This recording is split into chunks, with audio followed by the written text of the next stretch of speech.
Hi, it's Chris from Driver Training Limited. Back to why there's so much traffic congestion. Well, we mentioned in our previous video, because the car in front of the white car had blocked the yellow box junction, the bus can't get through.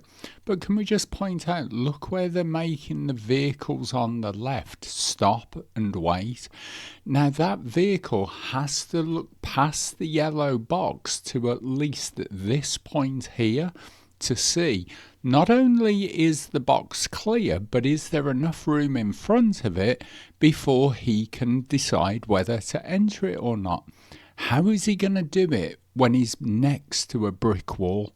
Just the positioning of that stop line is atrocious, it really is. But now as we're coming down on the other side of the bridge, we'll show you the reason for the delays. Remember, the bus was stuck under the bridge, which is then going to have a knock-on effect on the traffic behind it. Now before, the vehicles coming out of town would be in this lane, and the vehicles going under the bridge would be in this lane. And if the traffic was at a standstill under the bridge, they would just stop that side of the yellow box, and all the traffic going out of town could also get past them and just carry on as normal.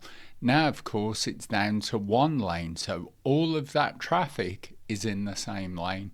So if you're going round under the bridge and there's congestion, you can't block the yellow box junction, so you just have to stop where that car has stopped, which then blocks both lanes coming through town by the river and the Premier Inn because of the road changes.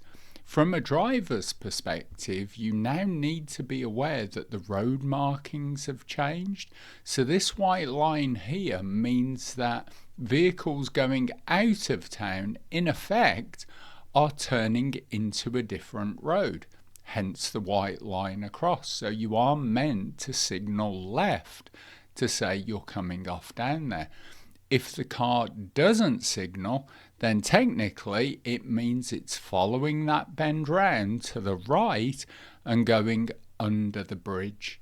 However, many people just see the fact there's no signal on and presume the vehicle is carrying on out of town and not going under the bridge.